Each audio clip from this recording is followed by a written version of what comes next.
할렐루야. 여러분, 누군가를 그리워한 적이 있습니까? 또 어떤 것을 동경한 적이 있습니까? 인간은 누구나 그리워함, 이 본능이 있기 때문에 그렇습니다. 근데 중요한 건 뭐냐면 누군가를 그리워하는지도 모르겠고 어딘가를 내가 동경하는지도 모르겠는데 그러한 그리움이 나의 마음을 아프게 할 때가 있다는 것입니다. 바로 그 그리움은 뭐냐? 원초적인 그리움이고 근원적인 그리움이라고 할 수 있습니다. 그리고 그런 그리움이 가득 채워진 날은 눈이 부시도록 푸르는 날이라고 할 수 있죠. 서정조 시인, 친일파 논란만 없었다면 제가 아는 한 이보다 더 위대한 시인은 없다고 생각합니다. 정말 문인으로서는 최고의 천재적인 시인인데요. 서정조 시인께서는 눈이 부시게 푸르는 날은 그리운 사람을 그리워하자. 사실 아버지가 머슴이었고 그 시골 촌뜨기 소년이 이런 위대한 시인이 되는 걸 보면 참 이건 하나님이 주신 큰 은혜가 아니겠는가 그런 생각을 해봅니다. 눈이 부시게 푸르는 날은 그리운 사람을 그리워하자.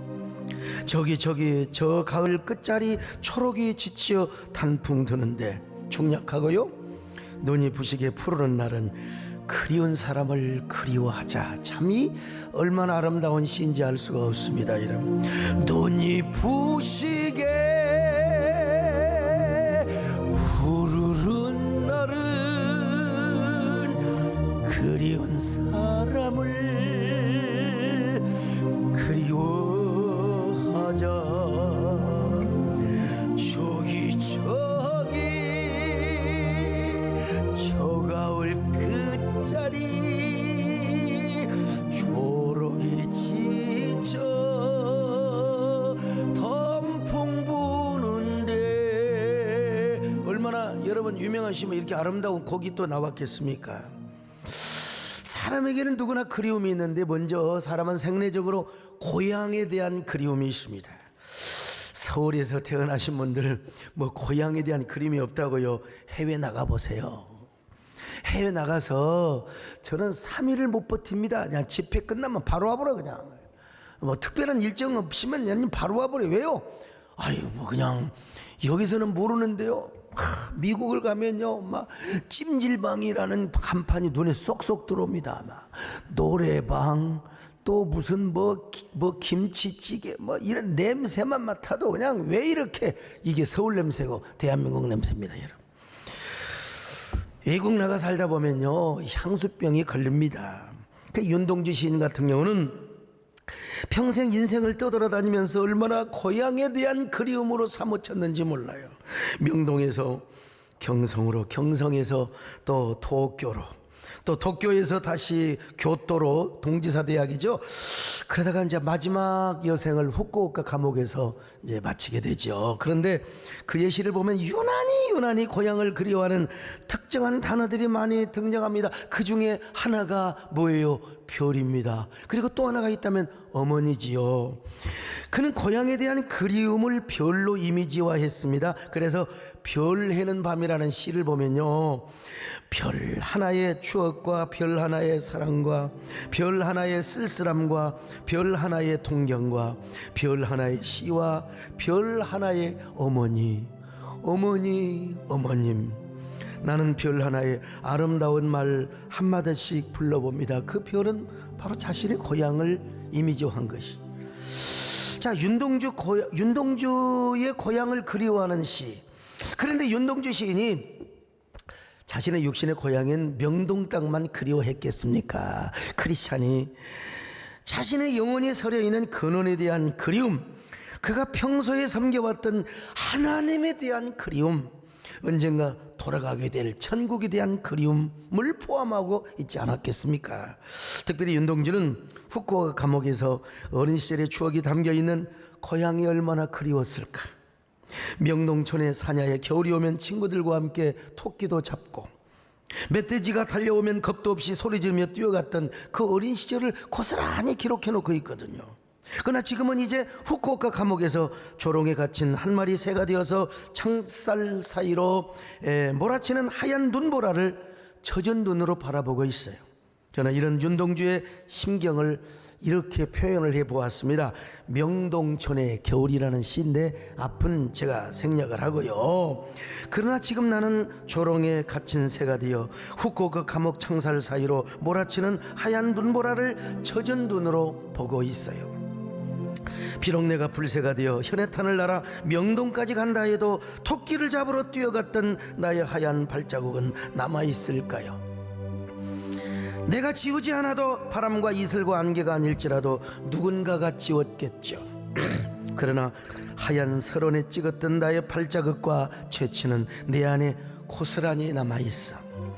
난 오늘도 명동의 겨울로 가고 있다가 그리고 언젠가 저 하늘의 새가 되어 겨울을 넘어 더 멀고 기나긴 겨울로 날아가게 된다면 나의 지친 날개 명동천의 겨울산 어느 나뭇가지라도 좋으니 그 위에서 잠시만 쉬게 해주세요.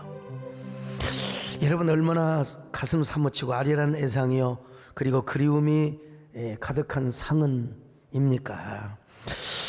저는 윤동주의 모든 그 궤적을 다 돌면서 윤동주 평론이라는 책은 제가 다 읽고요.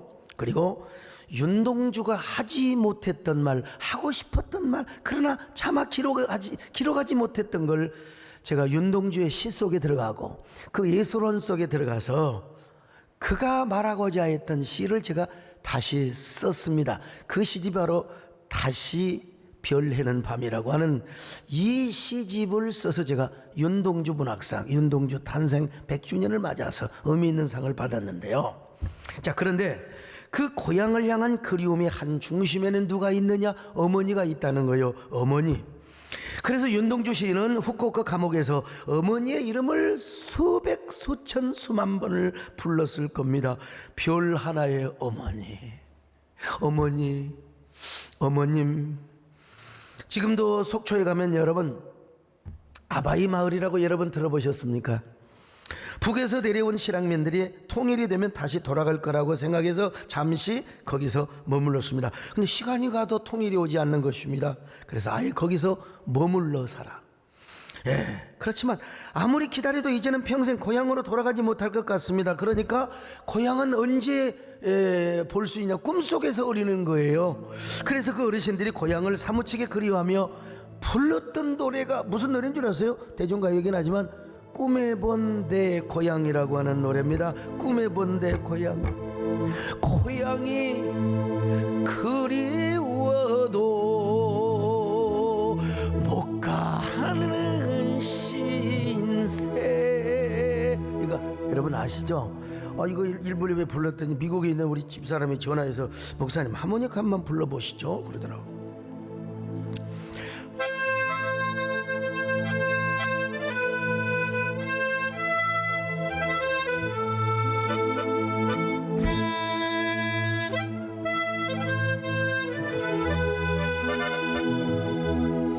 이 정도만 딱 맛만 보이고요.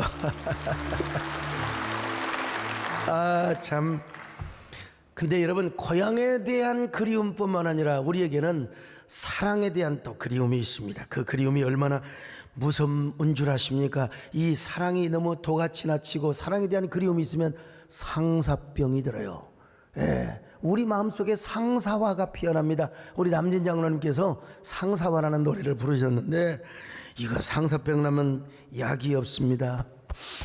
여러분 김계용 목사님을 아십니까? 6.25 때 잠깐 피하면 되는 줄 알고 사랑하는 아내와 자녀들을 북에 두고 잠시 혼자 피난을 왔어요. 이 목사들은 잘못 잡히면 죽거든요.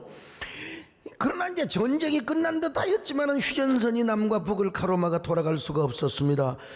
북에 두고 온 사모님을 얼마나 그리워했는지 그래서 목사님은 끝까지 결혼하지 않았습니다. 언젠가 통일이 되면 사랑하는 사모님을 만나리라는 확신을 가지고 미국에 가셔서 LA의 영락교회, 나성 영락교회를 세우셨어요. LA에서 가장 당시 큰 교회였습니다. 그렇게 큰 목회를 하니까 장로님들께서 목사님, 이렇게 큰 목회를 하는데 목사님 여러 여자들이 말이요, 이상한 눈으로 볼 수도 있고 목사님 유혹받을 수도 있고, 그러니까 사모님을 다시 얻으셔서 헬퍼로 삼으십시오. 목회 헬퍼로 재혼하시기를 바랍니다. 그런데 목사님은 끝까지 결혼을 하지 않으셨습니다.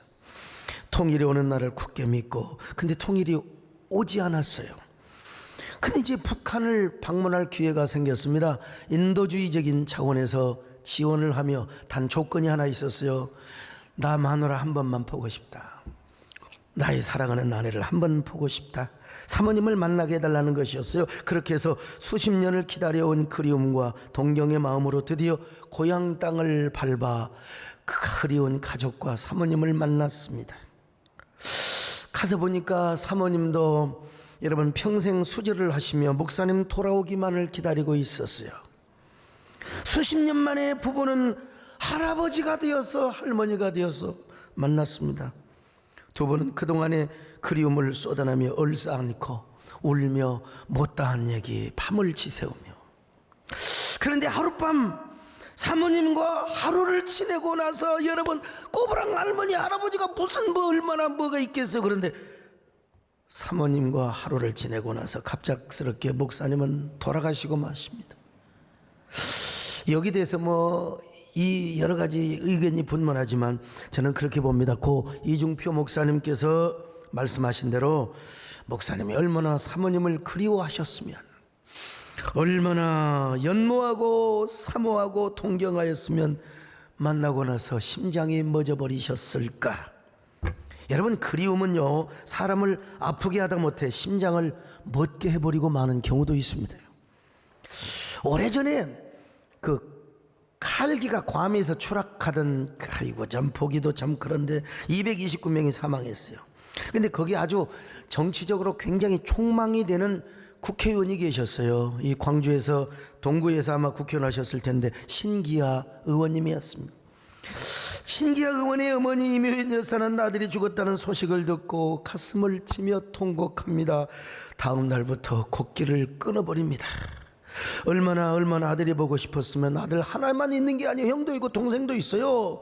그런데 그 국회의원을 만들어냈던 어머니가 기아야 네가 보고 싶다. 나는 네가 보고 싶어. 네가 있는 곳에 가고 싶어. 그러더니 50일 만에 이 세상을 뜨시고 말았습니다. 사랑이라는 게, 그리움이라는 게 그렇습니다. 오늘 본문에 그런 얘기가 소개되고 있습니다. 요셉이 형제들이 미움을 받아서 애굽의 노예로 팔려가잖아요. 그런데 못된 형제들이 아버지에게 거짓말을 했어요. 요셉을 저 미디안 상인에 팔아 애굽의 종으로 팔아 넘겼어요. 그리고는 양을 잡아가지고 말이요 피를 묻혀서 요셉이가 맹수에게 물로 뜯겨 죽었다고 거짓말을 해버리고 말았어요. 여러분, 그때 야곱이는 얼마나 망연자실했던지, 살아있어도 죽은 것이나 다름이 없었어요. 만약에 하나님이 안 지켜줬으면 야곱도 이묘연 여사처럼 아마 한 달도 못 되어서 그냥 이 세상을 뜨고 말았을 것입니다. 그의 고통과 슬픔이 얼마나 컸던지 자신의 영혼이 스올, 쉽게 말하면 지옥에 내려가는 삶과 같다는 것입니다. 자, 창세기 37장 35절 읽습니다. 시작. 그의 모든 자녀가 위로하되 그가 그 위로를 받지 아니하여 이르되 내가 슬퍼하며 스올로 내려가 아들에게로 가리라 하고 그의 아버지가 그를 위하여 울었더라. 얼마나 아들이 보고 싶었으면 밥도 먹지 않고 잠도 자지 않고 내가 아들이 있는 곳으로 가리라, 내가 아들을 찾아가리라. 여러분, 야곱은 요셉이 이미 죽은 줄로 알고 있었기 때문에 그렇습니다. 죽은 아들을 얼마나 동경하였는지 야곱이 그 피 묻은 채색 옷을 보면서 얼마나 가슴이 갈갈이 찢어지고 피를 토하고 싶은 심정이었겠습니까? 그날 밤부터 야곱은 잠을 못 이루었을 겁니다. 눈만 감으면 요셉이 환하게 아빠 하고 달려오는 이런 얼굴이 떠오르고 자신의 품으로 안았던 아들의 모습이, 여러분, 아빠, 아들에게 들려주었던 아브라함의 이야기, 이삭 이야기, 세상에 야곱이가 이렇게 아들을 향한 사무치는 그리움의 마음이 아플 때 하나님께서 좀 응답 좀 해주셨으면 얼마나 좋았으련마는. 야곱아, 네 아들은 죽지 않았다. 네 아들 요셉이가 본 이 꿈과 환상을 이루려고 내가 지금 애굽에서 그를 훈련시키고 있다. 걱정하지 마라. 이렇게 좀 가르쳐 주셨어요. 얼마나 좋았겠어요. 그러나 하나님이 응답하지 않았습니다. 그러니까 그리움은 그리움을 낳고 사무치는 마음은 사무침을 낳고, 여러분 야곱의 눈에는 눈물이 마를 날이 없었습니다. 죽은 아들을 생각하면서 매일매일 그리움의 연가를 불렀을 거요. 요셉아 요셉아 제이. 목사님 왜 또 갑자기 제이가 나와요? 여러분 요셉은요 조셉입니다. 조셉. 요셉이 원래 말하면 조셉입니다. 그러니까 여러분 요셉을 약자로 제이라고 할 수 있어요. 제이. 아름다운 시절들이 멀리 사라졌다 해도 제이 나의 사랑은 아직도 변함없는데. 요셉아 요셉 난 나를 못 잊어. 요셉 난 너를 지금도 여전히 사랑해. 요셉아 요셉아. 이런 야곱의 마음이 이해가 됩니까? 인문학에서는 여러분 일반적으로 그리움이 찾아올 때는 시를 쓰거나 글을 써라 아니면 노래를 불러라 도움이 되죠. 어떤 사람은 그리움이 밀려올 때면요 산이나 강을 찾아가라고 자연과 가까워지라고 약간의 도움은 되겠죠. 그러나 그러면 여러분 노래 부르는 사람 가수들은 그리움이 전혀 없을까요? 아니죠 여러분. 고 이혜령 교수님은 사랑하는 딸 이민아 목사님을 먼저 천국으로 보냈습니다. 여러분 그분처럼 글 잘 쓰는 사람이 세상에 또 어디 있을까요? 나는 내가 아는 한 아직 보지 못했어요 이 시대에. 그런데도 딸을 향한 그리움과 아픈 사랑이 가시지를 않는 거예요. 아무리 시와 글과 노래를 아무리 들어도 자신의 마음을 달래도 그 그리움이 사라지. 여러분 그가 시련을 당하고, 여러분 그분은 뭐나 평론가입니다. 에세이스트요. 시를 썼어요. 어느 무신론자의 기도라. 이 자체가 시죠. 무신론자가 무슨 기도를 합니까? 그러다가 마침내 딸에게 보내는 굿나잇 키스라는 책을 썼습니다. 구구절절 가슴이 미어지는 글들입니다. 그러다가 그분도 딸이 있는 천국에 간다고.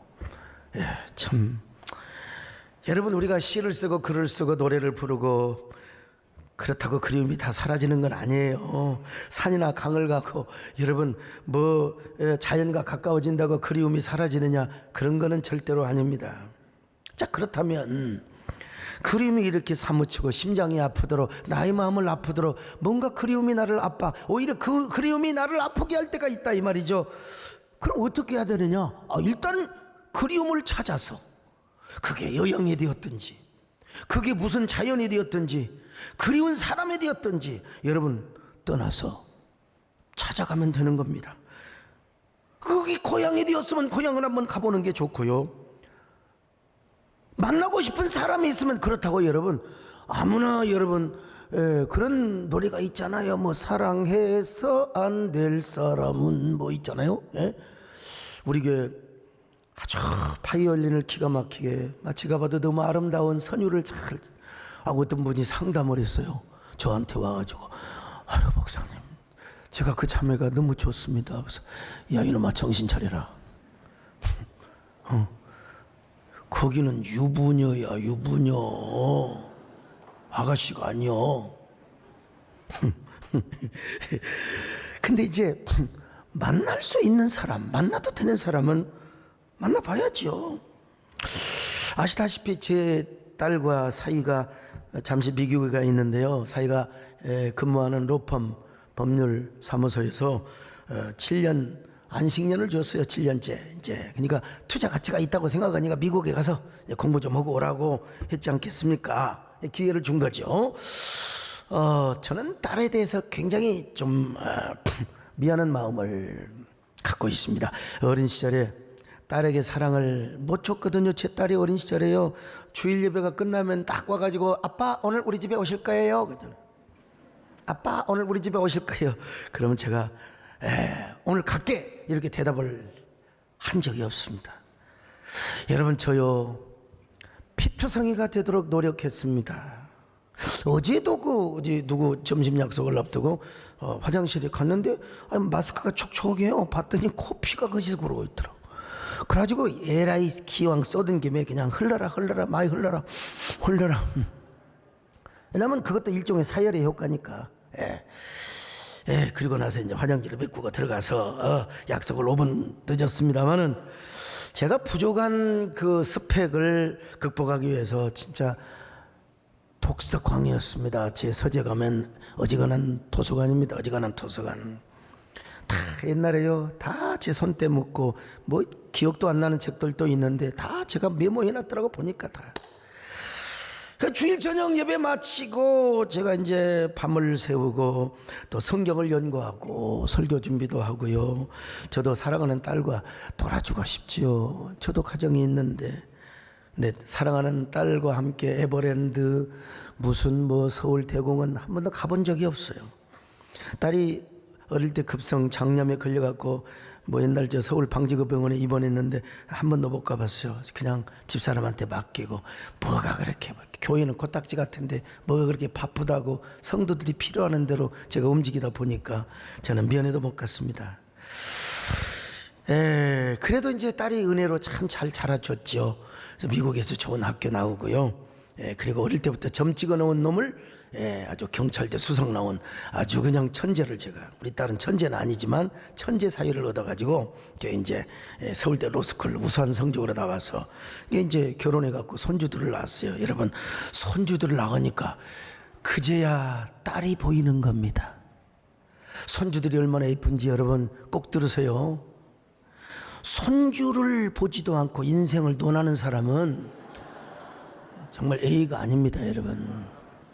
손주도 안 보면서 인생을 논하는 거, 그거는 어설픈 그 인생론입니다, 여러분. 특별히 저는 첫 손녀 현주를 이름도 제가 지어줬어요. 현주에게 어릴 때부터 제가 감탄부호, 감탄사를 가슴속에 넣어주었습니다. 그게 바로 와우. 그런데 룻기를 보니까 와우 힘내. 우리 성도들은 다 이번에 다 공부했잖아요. 와우 힘내. 배 힘내보다는 와우 힘내가 제가 좋아서요. 특별히 벚꽃잎이 눈처럼 떨어지는 모습을 보면 막 아이가 막 얼마나 신기한지요. 정말 하나님의 은혜가 신기하다고 와우 와우 하는 거예요. 그래 내가 여러분 우리 송종환 수집사님 올라가서 벚꽃나무를 흔들어 보라라.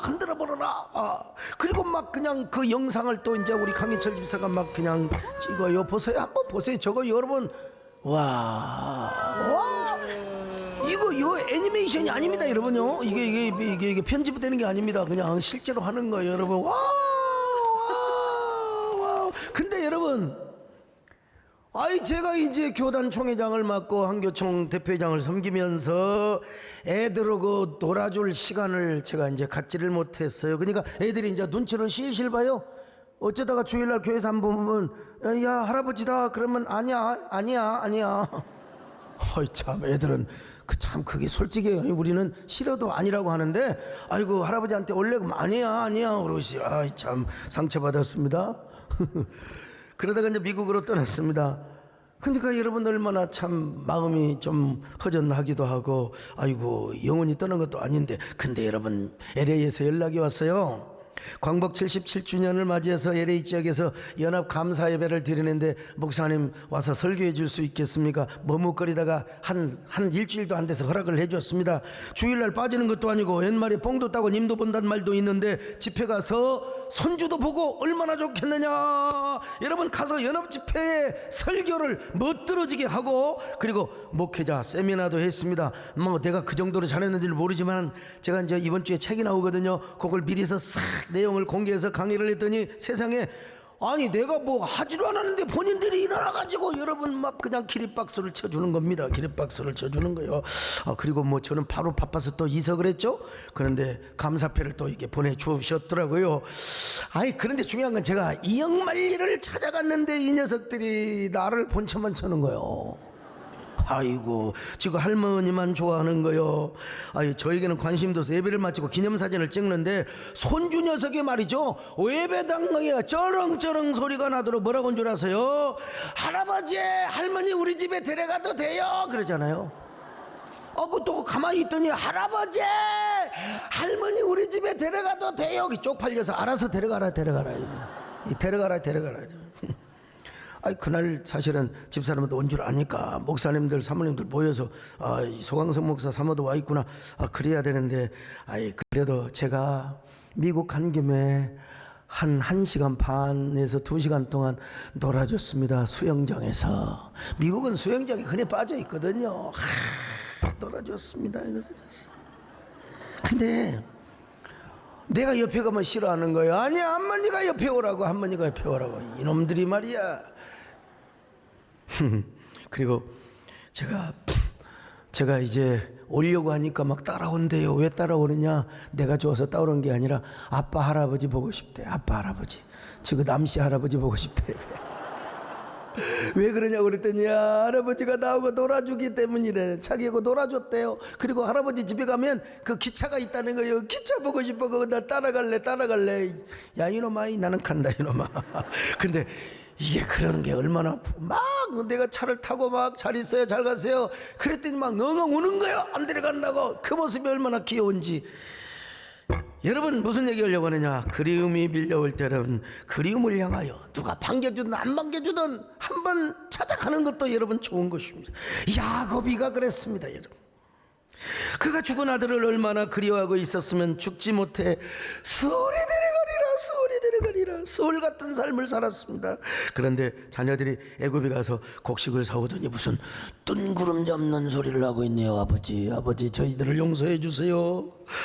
요셉이가 죽은 것이 아닙니다. 요셉이가 총리 대신이 되어 있습니다.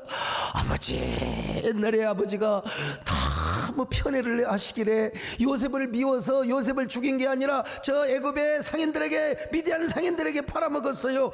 그랬더니 애굽에 갔더니 종로로 살고 있어야 할 동생이 세상의 종신직 총리가 되어가지고 우리를 알아봤어요. 아버지 애굽 땅에 가셔서 우리가 그 기근도 우리가 피할 뿐만 아니라 아버지 요셉을 만나시고 우리가 옛날 거짓말했던 것을 좀 용서해 주시기를 바랍니다. 야곱이가 처음에는요, 야 시잘데없는 소리 말이야. 정신들이 어디가 있느냐고 말이야. 어리둥절했습니다. 근데 요셉이가 정말 자기를 태우려고 보낸 수레를 보고서야 기운이 소생한 겁니다. 지금까지 지옥 같은 삶을 살고 못 죽어서 수월 같은 인생을 살아왔는데 이제 살맛이 나게 된다는 거예요. 살맛이요. 자, 창세기 45장 26절로 27절을 같이 봅니다. 시작. 야곱이 그들의 말을 믿지 못하여 어리둥절하더니 그들이 또 요셉이 자기들에게 부탁한 모든 말로 그에게 말하매 그들의 아버지 야곱은 요셉이 자기를 태우려고 보낸 수레를 보고서야 기운이 소생한지라. 여러분, 기운이 이제 소생한 거예요. 이제야 살맛이 난다는 겁니다. 이제야 살맛이 난다는 거예요. 그래요. 야곱이가 뭐라고 고백합니까? 조카도다. 내 아들 요셉이 살아있다니 조카도다. 내가 죽기 전에 그를 보리라. 그러면서 당장 애굽으로 가는 거예요. 자, 창세기 45장 28절을 같이 봅니다. 시작. 이스라엘이 이르되 조카도다. 내 아들 요셉이 지금까지 살아있으니 내가 죽기 전에 가서 그를 보리라 하니라. 야곱이가 하나님 앞에 감사의 번제를 드리고 화목제를 드리는 거예요. 뭐 여러 번 드렸겠지만 너무 감사해서 그냥 떠날 수가 없어요. 야, 우리 한번 예배드리자. 번제와 화목제를 드렸어요. 그러더니 그제서야 하나님께서 야곱에게, 야곱아 두려워하지 말라. 요셉 때문에 고센 땅에서 너희 가족과 너희 후손들은 이제 큰 민족을 이룰 것이다. 기가 막힌 응답을 주신 거예요. 자, 창세기 46장 3절입니다. 시작. 하나님이 이르시되 나는 하나님이라 내 아버지 하나님이니 애굽으로 내려가기를 두려워하지 말라. 내가 거기서 너로 큰 민족을 이루게 하리라. 마침내 여러분, 요셉과 야곱이가 상봉을 합니다. 꿈속에 그리워하던 진짜 꿈속에 어른거렸던 사랑하는 아들 요셉이가 나타난 겁니다. 그러니 야곱이가 얼마나 감격스러웠겠습니까? 요셉도 총리궁에서 아버지를 기다리지 못하고 수레를 타고 버금 수레를 타고 고센 땅까지 말을 그냥 끌고 이리야 하면서, 여러분, 아버지를 볼 걸 생각하니 얼마나 가슴이 비어지겠습니까? 아이고, 이거 하나님 지켜주셔야지, 그러면 둘 다 심장마비 걸려 죽어요. 드디어 그토록 그리워하던 아버지를 만나다니 마침내 여러분 두 사람은 끌어안고 웁니다.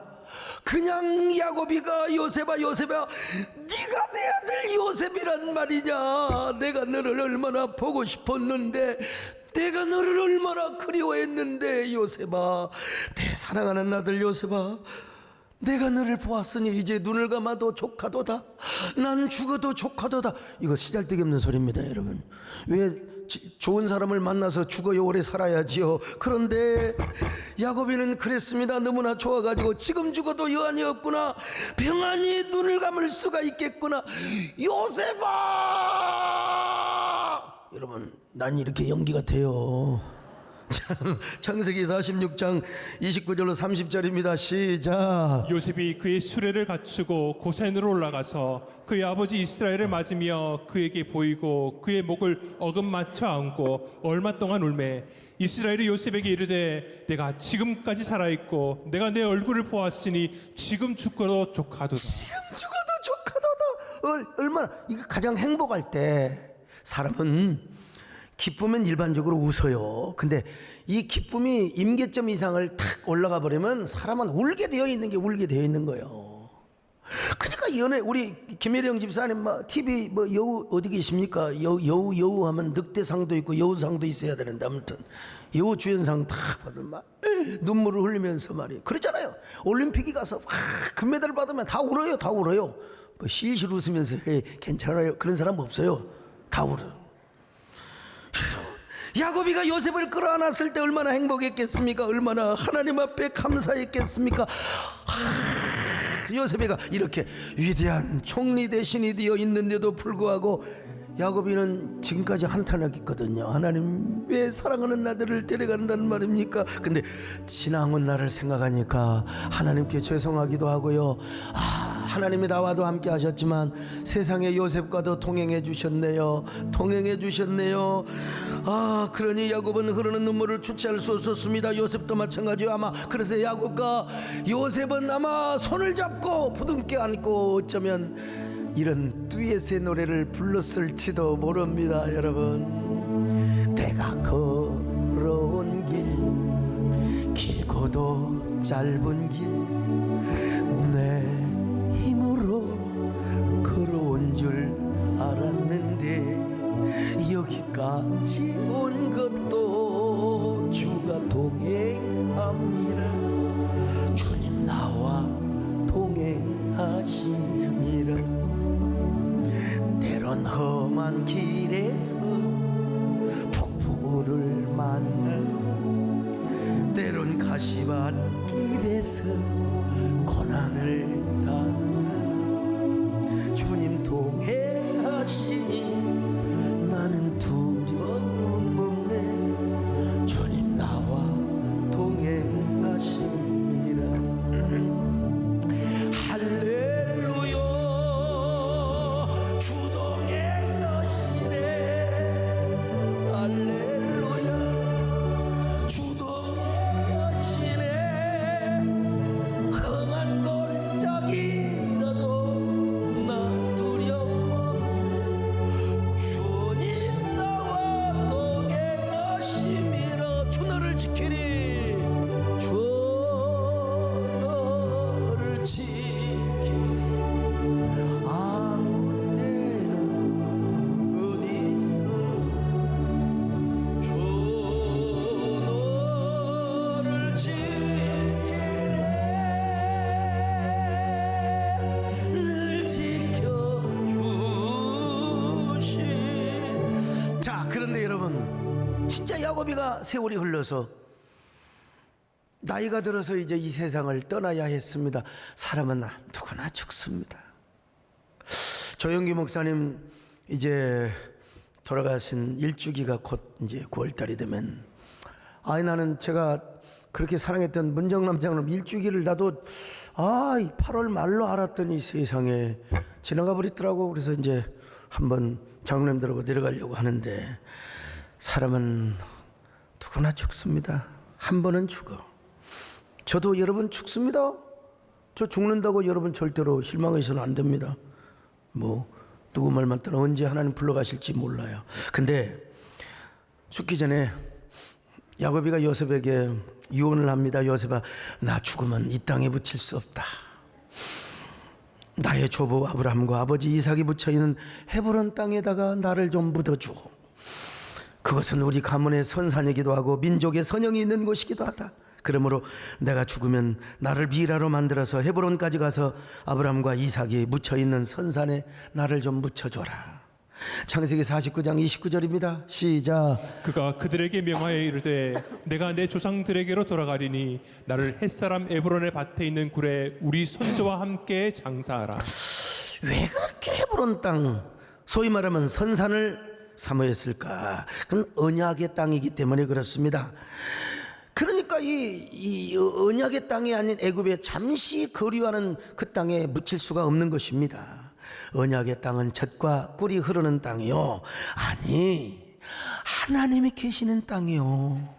하나님이 그래서 야곱만 아니라 요셉도 야 언젠가는 엑소더스 하게 될 텐데 나 미라 내 해골을 미라로 만들어서 나도 저 우리 할아버지가 묻혀있는 아버지가 묻혀있는 선영에 묻히기를 원한다. 우리 말로 표현하면은 선산에 묻히기를 원한다. 자, 창세기 50장 25절입니다. 시작. 요셉이 또 이스라엘 자손에게 맹세시켜 이르기를 하나님이 반드시 당신들을 돌보시리니 당신들은 여기서 내 해골을 메고 올라가겠다 하라 하였더라. 왜 그렇게 그 선산 헤브론을 사모했을까? 한마디로 약속의 땅이라니까요. 하나님이 계시는 땅이요.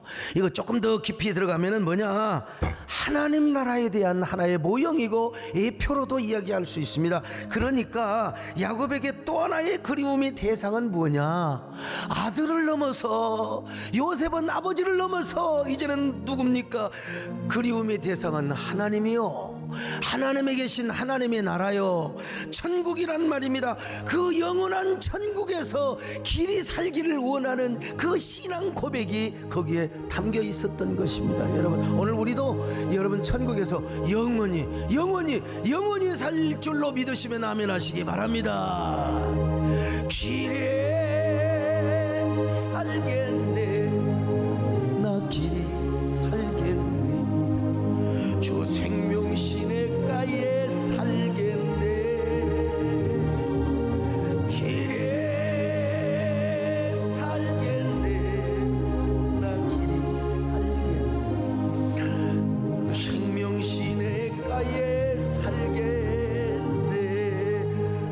그렇습니다. 여러분, 누구에게나 인간에게는 영혼의 노스텔지어가 있습니다. 영혼의 토포필리아가 있습니다. 그래서 인간의 궁극적인 그리움은 어디에 있는 줄 아세요? 영혼에 있습니다. 그건 뭐 교회를 다니거나 안 다니거나, 뭐 예수님을 믿거나 안 믿거나, 결국은 다 영혼을 사모하게 되어 있습니다. 영혼을. 아무리 여러분 그게 뭡니까, 싱귤레리티라는 뭐 특이점이 온다 하더라도, 뭐 인간이 120년 150년을 산다 하더라도 인간은 영혼을 사모. 왜? 하나님이 그 마음을 주셨어요. 전도서 3장 11절을 보실까요? 시작. 하나님이 모든 것을 지으시되 때를 따라 아름답게 하셨고 또 사람들에게는 영원을 사모하는 마음을 주셨느니라. 영원을 사모하는 마음을 주셨습니다. 그러니까 사람은 뭔가에 대한 동경이 있고요, 그리움이 있어요, 목마름이 있어요. 그러니까 우리 마음에 뭔가 좀 채워지지 않는 뭔 공허함이 있다니까요. 그래서 옛날에 저 청년 시절에 이런 노래가 있었습니다. 진짜 내 젊음의 빈노트에 무엇을 채워야 하나. 여러분 아시죠? 몰라요? 내 젊음의 빈노트에 무엇을 채워야 하냐. 프랑스의 철학자 파스칼은 인간의 마음의 목마름의 공간은 어떤 것으로도 채워지지 않는데요, 그 마음의 빈 공간은 뭘로 채워야 돼? 하나님으로 채워야 돼. 하나님으로. 예. 여러분, C.S. 루이스, 이런 최근에 이런 위대한 학자가 없을 정도요. 근데 뭐라고 얘기했냐? 우리의 근원적이고 궁극적인 그리움은 하나님으로만 채울 수 있다는 것입니다, 여러분. 그러니까 우리는 이렇게 말할 수 있습니다, 여러분. 내 젊음의 빈노트에 무엇을 채워야 하나? 무엇을 채워요? 하나님으로 채워야지요. 내 젊음에, 아니 내 늙음에, 나도 이제 늙어가요. 늙음의 빈노트에 예수님으로 채워야 하지. 그렇기 때문에 예수님을 아는 사람이건 모르는 사람이건 허들 대로 하자. 내가 왜 이러는지 그리움의 원인도 모르고 대상도 몰라요. 그러니까 방황하죠. 사마리아 우물가의 여인이 그랬어. 그런데 이 여자가 누구를 만났냐? 예수님을 만났습니다. 그렇게 방황했던 여자가 이제는 예수님을 만난 이후에 목마른 인생이 아니에요. 그는 이제 그리움의 대상이 누군가를 알았어요. 완전한 행복과 기쁨으로 채워지는 삶을 살았어요. 그러니까 나의 잔을 높이 든다고 말이지요. 오 주님 채우소서. 나의 잔을 높이 듭니다. 하늘 양식 내게 채워주소서. 넘치도록 채워주소서. 자, 그러니까 오늘 말씀의 결론은 뭐냐? 야, 우리 예수 믿는 사람은 안다는 것이죠. 우리의 모든 그리움의 대상은 궁극적으로 하나님이시다. 그분이 계시는 천국이다. 자, 그러니까 우리는 하나님을 경외하는 삶을 살 뿐만 아니라 소극적으로는 경외하지요. 근데 적극적으로는 뭐요? 하나님을 갈망하는 삶을 살아야 돼요. 주가 다스리는 저 영원한 천국을 우리가 그리워하며 살아가자 이거죠. 예. 그러니까 궁극적인 질문에 대한 해답은 무엇이냐? 이겁니다. 우리에게 많은 그리움이 있다는 거요. 근데 그리움 중에 그리움, 갈망 중에 갈망의 대상은 누구냐? 하나님이요. 그러니까 우리가 하나님의 은혜를 사모해요. 예수 그리스도의 사랑을 갈급해 하는 것입니다. 지지난주 우리는 작년 여름 수련을 했습니다. 2,000명만 뭐 엔데믹 기간이기 때문에. 근데 3,000명 가까이 몰려드는 거예요. 아이 참, 왜냐? 하나님을 사모했기 때문에. 이곳에 못 오신 분들은 교회로 또 모여드는 거예요. 교회로 모여든 거요. 그리고 또 이제 비공개 유튜브로 했는데요. 그 유튜브도 여러분요, 제법 많은 사람들이 들어와가지고 함께 은혜를 받았습니다. 근데 올해도 그랬지만 작년에는 더 했습니다. 작년에는 이 예배당에 함부로 다 들어올 수 없잖아요. 그러니까 더 갈망하는 마음이 옥합을 깨트리는 헌신으로 이어졌고요. 얼마나 겁없이 막 그냥 겁도 없이. 여러분, 여자들은요, 남자들은 아무리 은혜를 받아도 계산을 합니다.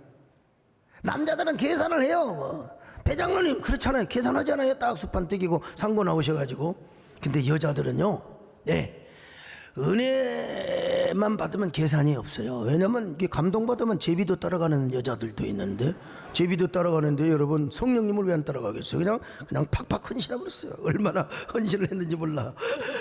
오늘 여러분, 그렇습니다. 우리가 하나님을 알게 되었는데, 그리스도 예수를 믿게 되었는데, 이제는 기왕에 우리가 하나님을 두려워하고 경외하는 삶뿐만 아니라 갈망하는 삶을 살아야 됩니다. 은혜를 사모하는 삶이요. 목마른 사슴이 시냇물을 찾는 것처럼. 그래서 다윗은 뭐라고 했습니까? 자신이 얼마나 하나님을 갈망하고 사모했는지 영혼과 육체가 쇠잔해 버렸어. 한마디로 상사병. 아가스를 보니까 술람미 여인이 솔로몬을 얼마나 사랑해. 병이 나버렸잖아요. 병이 나버렸어. 이게 상사병이라고 하는 거예요. 오늘 우리가 영혼과 육체가 쇠할 정도로, 진짜 영혼의 상사병이 날 정도로 정말 은혜를 사모해 보셨습니까? 그런 신앙생활 한번 해보셨어요? 하나님을 향하여 그리움의 영가, 그 영가를 부르면 이 세상에 자질구레한 그리움과 허전함과 허탈함, 갈망은 다 채워집니다. 다 비꿔집니다. 다 덮어져 버려요. 다 주님의 날개, 카나프 옷자락으로 다 덮어져 버려요. 하나님의 햇세대가 여러분의 삶을 다 지배해버리게 되어 있어요. 왜냐하면 주님이 오셔서 여러분을 만져주시거든요. 마음을 만져주세요. 여러분의 그 그리움으로 갈급한 마음을 주님이 채워주신다니까요. 그러니까 우리가 영원히 불러야 할 그 연가의 주제가 누군 줄 아세요? 예수 그리스도십니다. 그분의 십자가의 사랑입니다. 천번을 불러봐도 눈물이 멈추지 않는 그 예수 그리스도의 사랑이죠. 나를 위하여 십자가에 죽으신 그 사랑의 노래를 연가로 부르는 것입니다.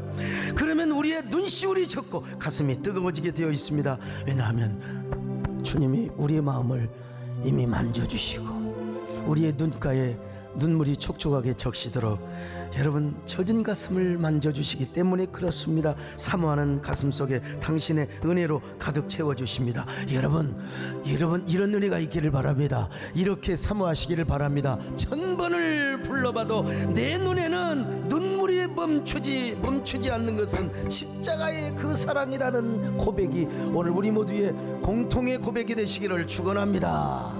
천번을 불러도 내 눈에는 눈물이 멈추지 않는 것은 십자가의 그 사랑 나를 살리려 하늘 보자 나를 사랑하신 그분이 예수요. 다시 한번 가슴에 손을 얹고 천번을 불러도 내 눈에는 눈물이 멈추지 않는 것은 십자가의 그 사랑 나를 살리려 하늘 보자 버리신 나를 사랑하신 그분이 예수여. 하나님 나는 어떤 사람입니까? 다윗처럼 목마른 사슴이 시냇물을 사모하듯이 내 영혼과 육체가 쇠잔할 정도로 그렇게 하늘 본향 거기 계신 하나님, 나를 위해 십자가에 죽으신 주님을 그렇게 쇠잔하도록 사모한 적이 있습니까? 천번을 불러봐도 그리스도의 사랑 때문에 멈추지 않는 눈물을 경험해 보셨습니까? 이젠 당신이 그리움의 주제여 목표여 궁극이 되게 하소서. 그런 궁극적 그리움 속에서 종말론적인 삶을 살게 하옵소서. 한 1분 동안 주님과 나와의 다짐의 시간을 갖습니다.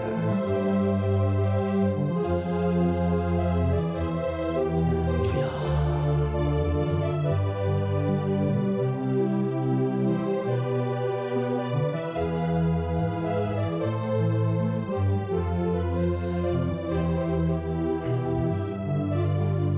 하나님, 우리가 세상 일을 하다가 몸살도 나고, 근데 우리가 하나님을 사모하고 그 은혜를 십자가의 사랑을 갈망하다가 영혼과 육체가 쇠잔한 적은 없습니까? 사명을 감당하다가 내 영혼과 육체가 지쳐본 적은 없습니까? 그때 주님께서 우리의 육신을 어루만져 주시고 몸을 만져주시고 마음을 만져주시는 주님이심을 믿습니다.